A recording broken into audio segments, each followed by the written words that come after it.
Hi, Chris. Welcome back to the podcast. How are you today? Hey Megan, thanks so much for having me.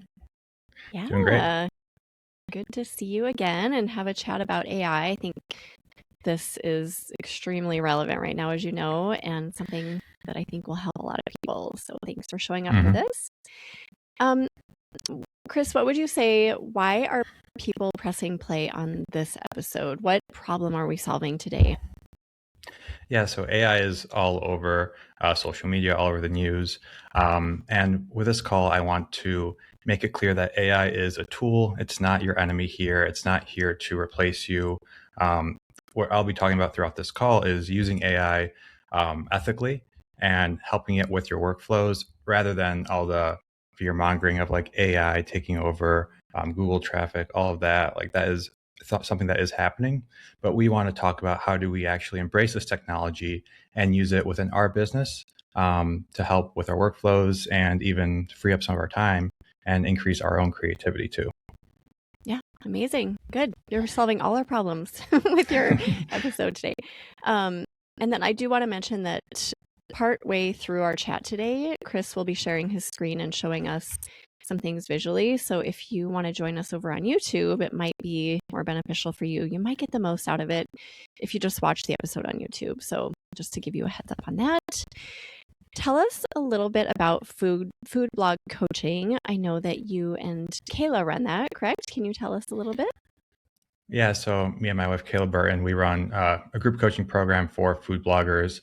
So within that, we provide them with tools, strategies, coaching calls, community, with the focus of really turning food blogs into a thriving business and also becoming a confident entrepreneur. So that includes all the AI stuff that we're going to be talking about today, but also access to just general blogging strategies, whether that's different blogging workflows or even pitching to brands or helping you grow your traffic through different channels. All that's involved in building a food blog business we help with in that program. Yeah, that's amazing. Thank you for doing all that you do and showing up for the community. We appreciate you guys. Well, should we just dig into AI? Or Yeah, where let's do do we it. start with this? Maybe we could start with some, you mentioned kind of some, I don't know, like fear and misconceptions being tossed around. Maybe we'll start there. Yeah, I think that's a really great starting point. I just want to kind of like touch on what like I'm not advocating for because with AI, there's a lot of ways to use it poorly. We don't want it to become this like slop factory where you're producing a ton of content that's generic and not personalized to you, pumping out like 10 AI written blog posts a week. We're definitely not advocating for that. Um, AI is a tool, and like any tool, we can like make it work with us within our business. So kind of like how I think bloggers should approach AI is rather than it being a replacement for like your creative writing or certain workflows, AI handles the redundant work and gives you more time for the creative work. So we want to use AI almost like a virtual assistant. If anyone's worked with a virtual assistant, you understand that you have to train them on certain tasks, you give them clear instructions on what to do, and you delegate tasks to them. AI is kind of similar. You have to train up the AI to kind of understand your business, your voice. You have to give the AI clear instructions. You're creating the ideas here, you're developing the recipe, you're shooting the photos, and you're still the core personality of all the writing. AI just kind of helps with distribution, repurposing, um, and all of the tedious things involved in like the day-to-day blogging world. So that's kind of how we approach AI. You maintain the authenticity and AI kind of handles the redundancy here. So like AI should never replace you. It should be a tool. You're the creator, and AI is just your assistant here. Are you finding that creators are getting frustrated, like, you're not understanding me, AI, and then just giving up on it and not continuing to give it feedback? Yeah, I see that a lot. A lot of people get bad results from AI and then they tend to just blame the AI because that's why they got the bad results from. The reality of AI in March 2026 is it's really, really good. Like it's much smarter than me in many, many ways. It still has a lot to go. Um, but the key in getting good outputs from AI is really the prompting and the context you give it. Like the more information the AI knows about you and your business and how you talk, the better outputs you'll get. Now, given that, like there are, like don't give AI all of your data. Like understand that anything that you do give AI, it will train on that. So just be careful around that. But at the same time, like the more context you do give it, the better outputs you will get, and you'll have much, much better results. Yeah, I mean that's a good point. So the more information we give it, the more it trains, and then the better, more accurate information it can give collectively, right? hmm Yeah, Yeah. it's like hiring a new team member or like a ghostwriter. If you give your new team member a ghostwriter zero context about you or your business, you're going to get generic outputs. But if you give it um, good onboarding, good training, you're going to have the AI like nail your voice and understand your needs and what you want out of it. So if people are feeling the frustration of you don't understand me or the outputs are not making sense, just giving it more detailed information is the way to go, it sounds like. Yeah, like the if you don't want any framework of this, like the simplest way to do it is just to get like a voice to text app on your computer and just like talk to it and like give it Mm, as much context as you want. And just that, like just brain dumping into the AI will give you much better results. But taking that like a step further, having like structured prompts and then adding in context profiles, which we'll talk about more on this call, will give you really good outputs. okay, excited to learn about that. Are there any other details you want to mention about just frustrations or ways to kind of get over that initial hump?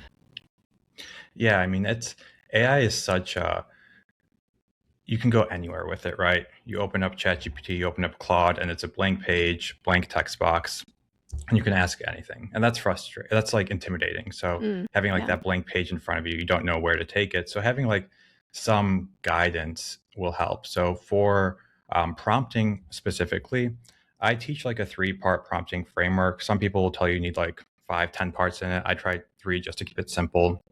So like if you want better outputs, the first thing to do is just prompt better. So like the first step of prompting is giving it a clear goal. So telling it exactly what you want. So that might be create Instagram captions for this new pumpkin bread recipe, right? From there, you also have to give it some context to understand like who you are, who your audience is, what niche you're in. So you might want to describe like who your ideal reader is. Are they like busy moms between the age of 30 and 45 and they have 30 minutes every night to make recipes? Like give it context around like who makes your recipes and like who you are as well. So that context will help with making the outputs more personalized. And then part 3 of the prompting framework is giving it some constraints around formatting. So if you want like 3 caption options to choose from, or you want to keep everything under 150 words, or you don't want to use emojis or any rules you want to give it, that's the third part. And by just like running through those 3 parts every time you talk to AI, you're going to get much, much better outputs there and hopefully less frustration. Okay. Yeah, those are really good. I've noticed that AI isn't consistent yet with some things. Like there are some things I tell it that I'm like, I told you this a million times. Like I get so frustrated. But then there are other things that it's super consistent with. It's so weird. I'm sure that will fix over time, but it's not Yeah. always consistent. Yeah. And that right there is like a really interesting problem with AI. Like the memory is sometimes there, sometimes not. So like if you told it something previously, it might forget it. Sometimes it'll remember. So like until we get to like perfect memory, I still recommend people always feed it those memories or context they want. So if you told in the past that you're like you're what you are and what your business is, it might not remember that. So I will give it that information every single time I prompt it Mm. so that it remembers that. And that helps a ton with that Not consistency getting mad at it. aspect. Yeah, but you do I'm have to always like, like you're a robot. You should know this. And it's like, I'm sorry, right. Megan. I apologize. Oh, That that's won't happen funny. again. Yeah. But then it does happen again. Yeah, every time. I know.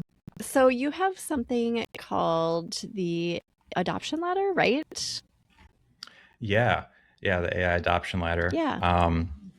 So this is something I think it was end of 2024 when I first like presented on this to like a few different like coaching groups.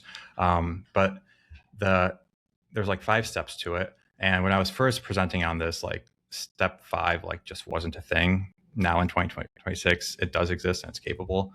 So the first part of like the AI adoption ladder is chat. So chatting with AI, we've all done that. Like we talk back and forth, asked it for like an email subject line idea, whatever. We're chatting back and forth. It's like level one. And with that, we might be saving some time. It's kind of like a glorified search engine at that point.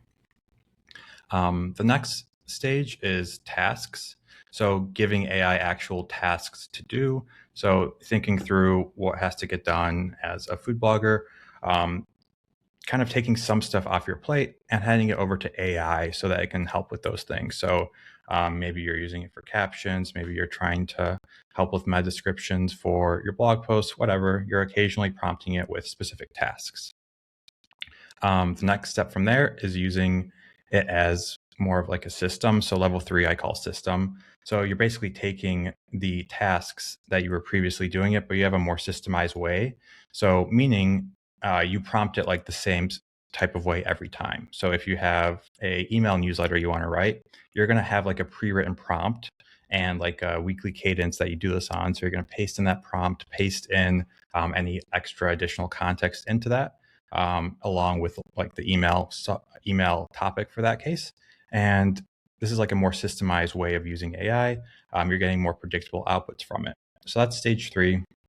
And the savings there, you're saving hours of time, right? You're probably you're using AI multiple times a week to help with lots of tasks. I think a lot of people want to get to this stage where they're actually seeing that real ROI from AI, being able to prompt it and get predictable results every single time. That's kind of what a lot of people are after. Um, so for most listeners, I would encourage you to get to like stage 3. Stage 4 beyond that, I call AI co-founder. So kind of having a co-founder to like talk through ideas back and forth. So at this stage, you're using it more for like problem solving, thinking through strategies, things like that, trying to make decisions with it. So you're giving it a lot of information around what you're thinking through. So maybe you're considering starting posting more consistently on Facebook rather than just Instagram. What's involved with that? Are you going to have to repurpose content? Are you going to have to create new content for that? So you can use AI as kind of a co-founder to think through these problems, these decisions you have to make. And then the savings there, I say that's like saving days of time, because if you make a good decision, that can save you a lot of time in the long run. Also, avoiding bad decisions is, I think, just as important. Yeah. So if you can avoid mistakes, that can save you like weeks or months of headaches too. Absolutely. And then the last level is level 5, and this is agents. So as of like March 2026, agents are very capable now. These are, for those that don't know, agents are a way to use AI autonomously. So AI will take actions on your behalf. So you can give it a prompt of like, hey, create this blog post for me around chocolate chip cookies. And the AI will write the blog post. It'll research your ideal reader. It's connected to your blog, so it can even input that into WordPress. It can do a SERP analysis, so it can browse through multiple blogs. You could do keyword research on your behalf. So that's what an agent can do. We're still a ways away from it doing everything I described there, but it can take like those autonomous actions just based off of a single prompt and do a lot there. So those are kind of like the 5 stages there. That's interesting. So the agent level, that feels scary. I think for a lot of people listening, that might feel scary as well, because if we can do that, then that means other people can do it too. You know, like where does the humanity come in, and how important is that when you get to the agent level? Yeah, and I think like for most bloggers, like that's not really going to be something they should do, at least right now. I think maintaining humanity is going to be extremely important moving forward. So building up the brand behind the blog, who you are, that's going to be the most important thing. So forming associations with certain things around your personality, whether that's the people in your life, your hobbies, what you do, like outside of work, what you do for fun, all these like different things that make you you, those kind of have to get incorporated into your blog now, because people are going to keep coming back not just for the great recipes, they're going to be coming back because they relate to you um, in some sort of way. So people have been saying like to build up your brand for a while now, but it's going to be more important than ever to do that, because that's going to be what keeps people coming back to you over, let's say, someone that just like has an agent create a million blog posts and just has Yeah. no like humanity behind it. Right. Okay, that's refreshing and encouraging. So for the other rungs of the ladder, if maybe somebody listening is not using AI yet at all, how do you recommend they utilize these? So they start with just chatting and then they move up to tasks and then systems, etc. Yeah, you're basically going to be, it's really hard to teach AI.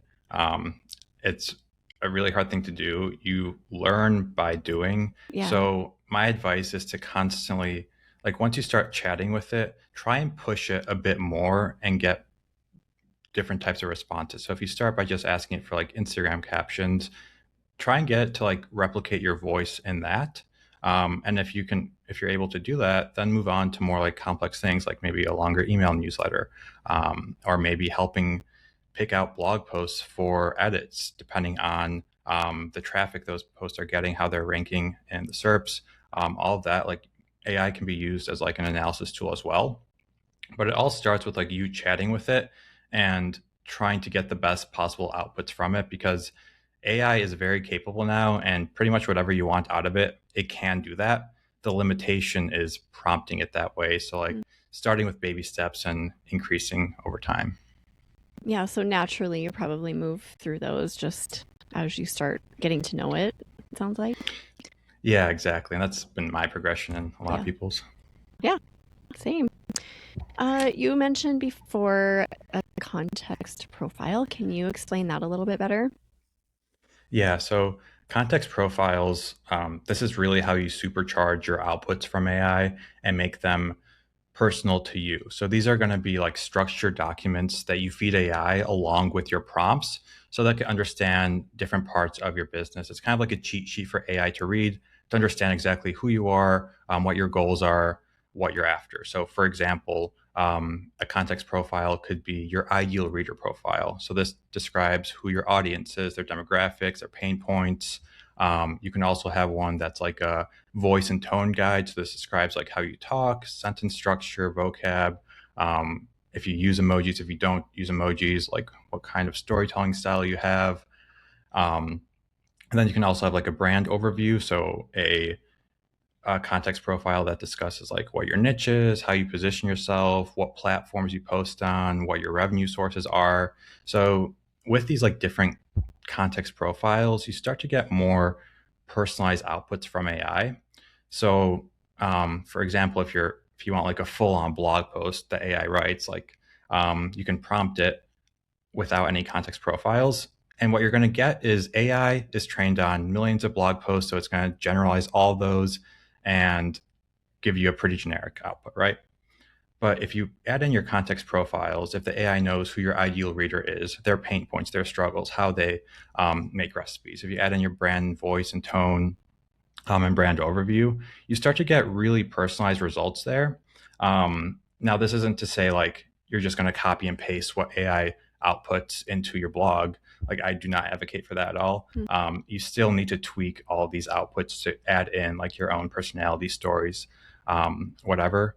But you can get really, really good results with these context profiles.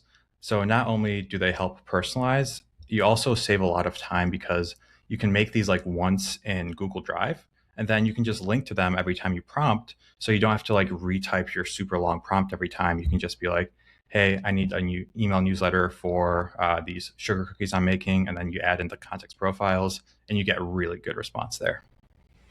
The linking to Google Doc is such a good idea. I never thought of that. That's great. Yeah, Yeah. it's really nice too because these context profiles are living documents. So like as your business grows, as things change, you can update them, and they live in Google Drive. So you just link to them, and you have the latest update every time you're prompting to.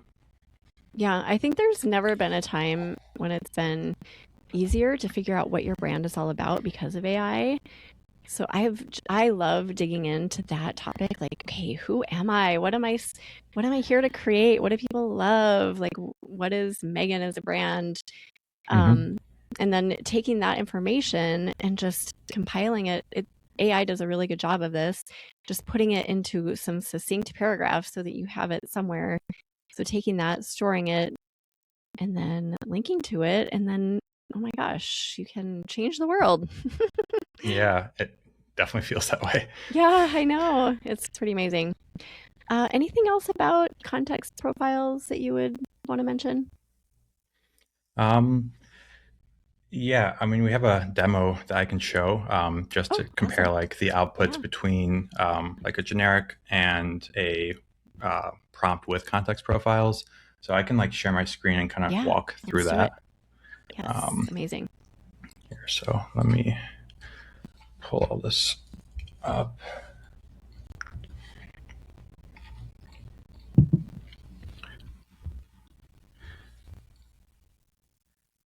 Okay, share screen.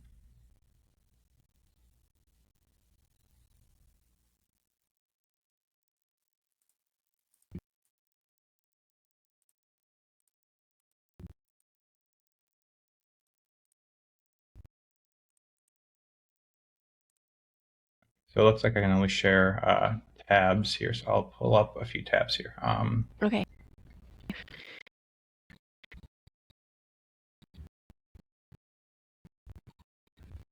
All right, so this first one right here, I'm using Claude for these demos, but you can use ChatGPT as well. I just find Claude works a little bit better with like natural language.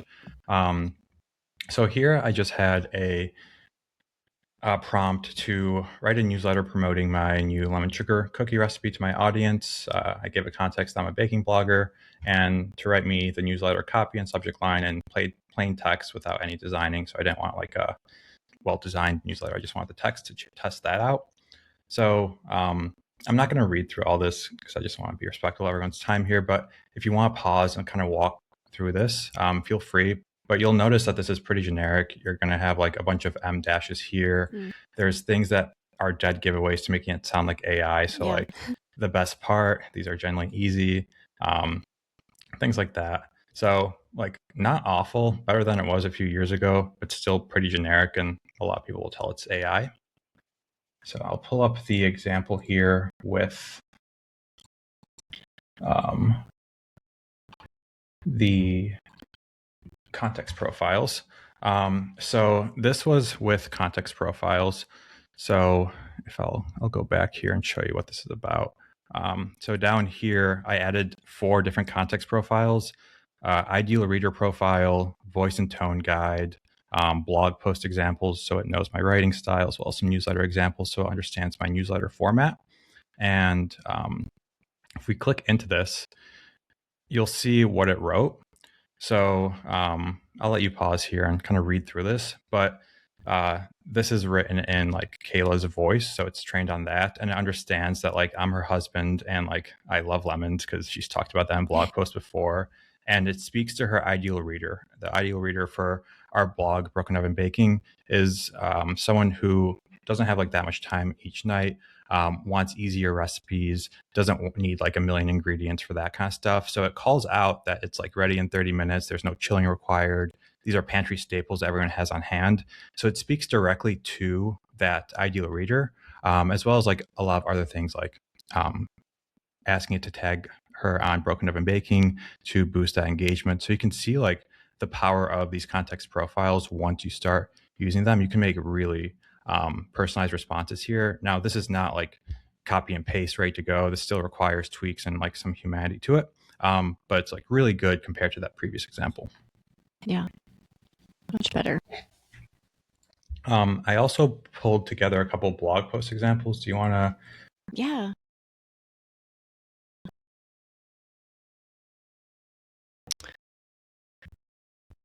Looks like we lost Chris. He will be right back. Oh, here he is. Hey, Chris. Sorry, I'm not sure what That's happened okay. there. Hey, No worries. are we still recording? Yep, we're good. Cool. should I pull up those blog post examples, Yeah, or do that you would be want to? great. Yeah. Cool. All right. So for this one, it was also for lemon cookies. So I'll pull that up here. So we'll start with the generic example. So the prompt here, this was kind of a long prompt. So at the top, I said, I'm a food blogger and I'm writing a blog post for my new lemon cookie recipe. Please generate me a blog post for the following recipe. And then I listed out the entire recipe. So prep time, equipment needed, ingredients, instructions, all that. And from there, it did generate like an okay blog post. Like it gave me some structure to it. The title, not great. Intro is pretty generic. Like this would require a lot of tweaking to actually put on a blog. And if anyone here has been writing a lot of blog posts, they clearly see all the inconsistencies here and like everything that needs improvement. So let's run this again through a prompt with those context profiles. So I'll stop sharing that one.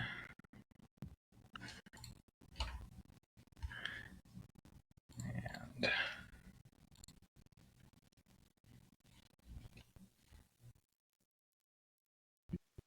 okay, so here, same exact prompt, same exact recipe.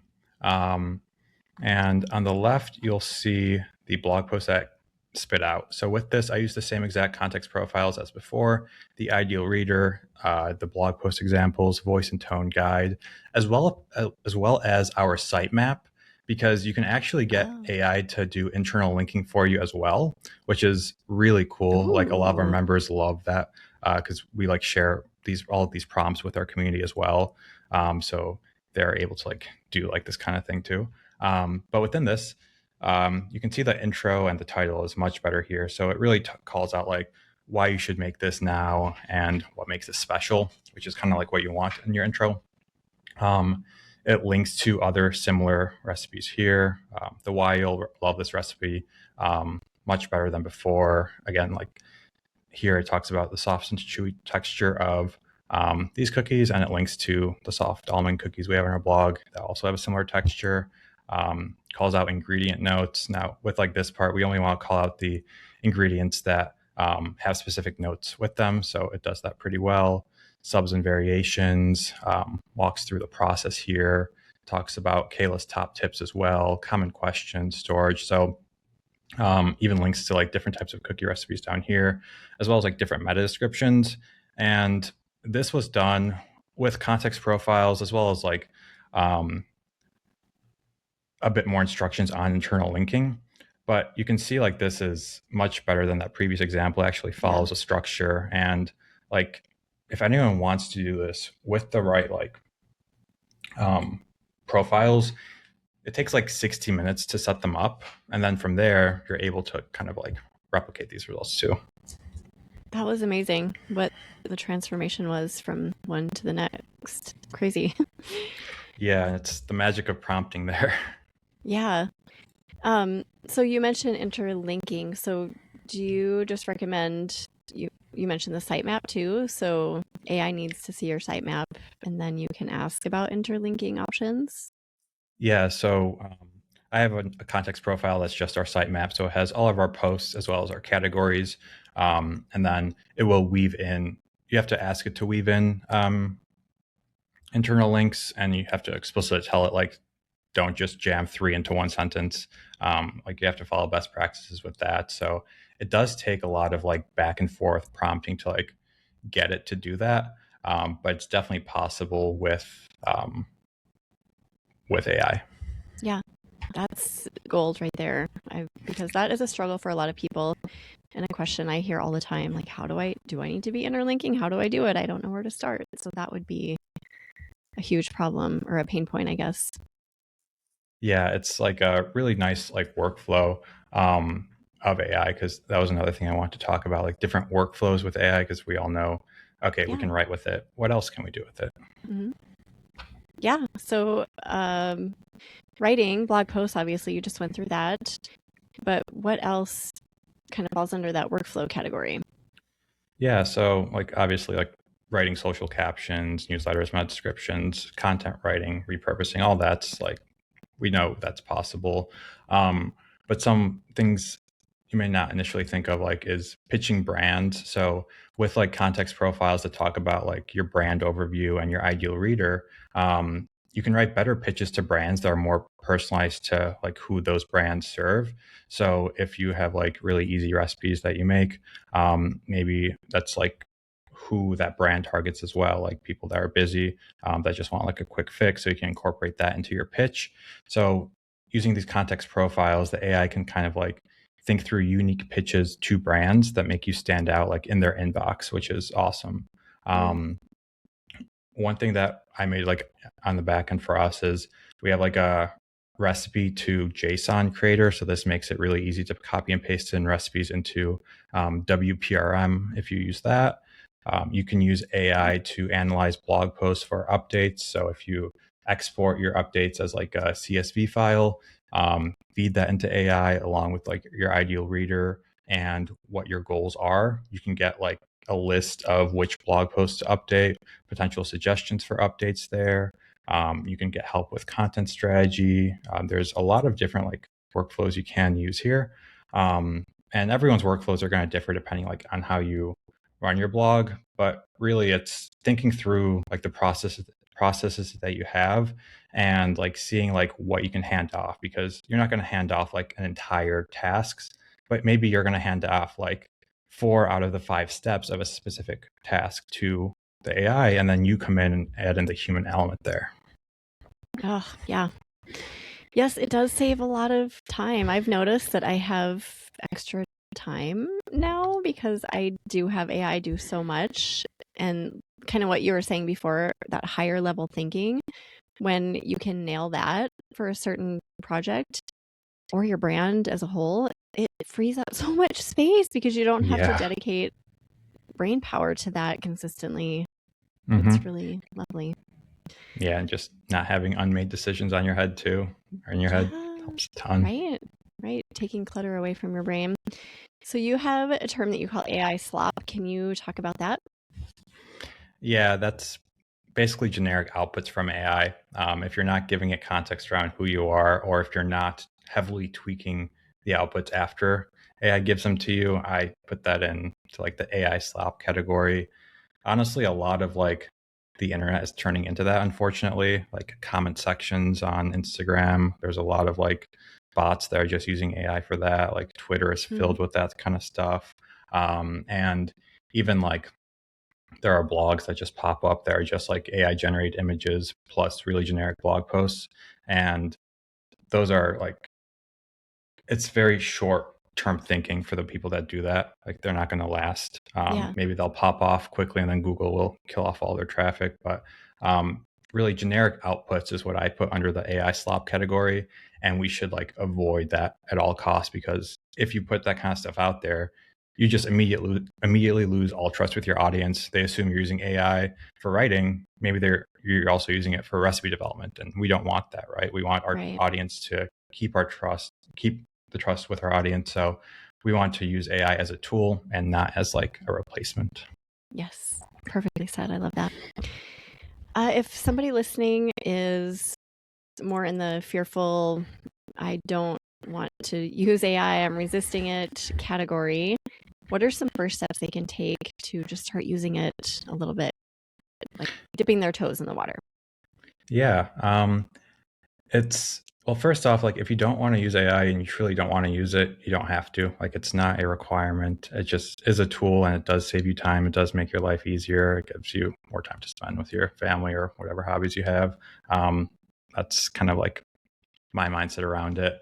But if you're just starting out and you've never used it, I recommend going with Claude instead of ChatGPT. Mm, Actually, Claude is a bit better at being more personalized, a bit better at like writing like a person. It's still not great, like with those generic examples that I showed, but Claude's going to be the first one. And just explore your curiosities with it, because I think people like AI is a really great learning tool. if I don't know a topic, I go to AI and I try and learn about that topic. And then I have like AI quiz me on it to make sure that I learned about it.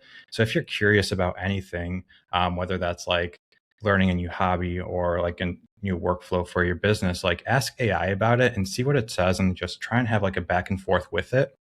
So that's like one way, just start with curiosity and let that lead you.